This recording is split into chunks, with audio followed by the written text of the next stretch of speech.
Huwag ka muna magsasalita ng kung ano. Pag hindi marunong na, doon ka magsalita. Hindi naman ako nagsalita, ikaw lang naman eh. Eh kasi Nahimik ka lang ako eh. sabi mo, madali lang yan eh. Pero sabi madali. Ano na yan mo yan? Kita mo ba yung panel natin doon sa baba? Ano ba dumi yung wire nun? Sa LCP na, sa FCC natin sa baba. Nakita mo ba yun? Oh. Bakit paayos ko sa iyo na hindi mo maayos-ayos? Kaya huwag mong sasalita ng kung ano, no? Mag-isip ka muna sasabihin mo. Kasi masama yung sinasabi mo ganyan lagi. Ikaw ang nagsasalita eh. Di mo ka huwag ka sumagot. Di mo ka sumagot. Simple lang yan eh. Oo. Kaya mo sila. Okay. Pag hindi mo alam ang trabaho mo, nang masalaw, sumunod ka na lang.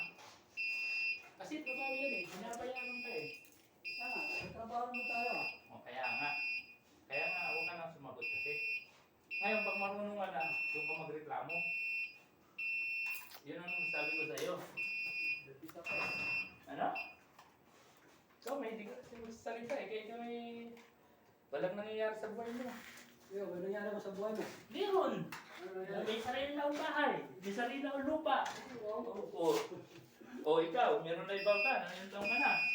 O. Yun ang sabi ko sa'yo. Masyado na na pala eh. Oo nga eh. Okay naman ako ah.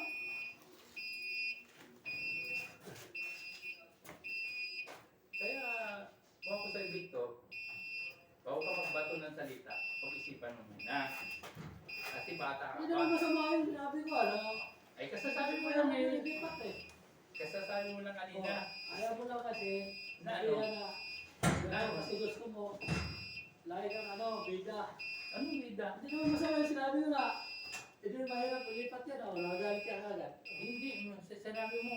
Oh, Sabi ko, ano ba yun? Oh. sabi ko pa sa'yo, gawin mo nga yung mga... Ano masama doon sinabi ko? Hindi naman mahirap ilipat. So, ano naman yung sinasabi ko?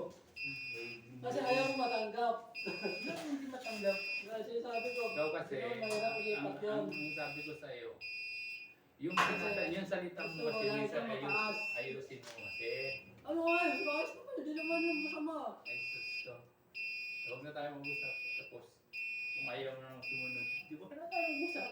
Tapos, Wala na.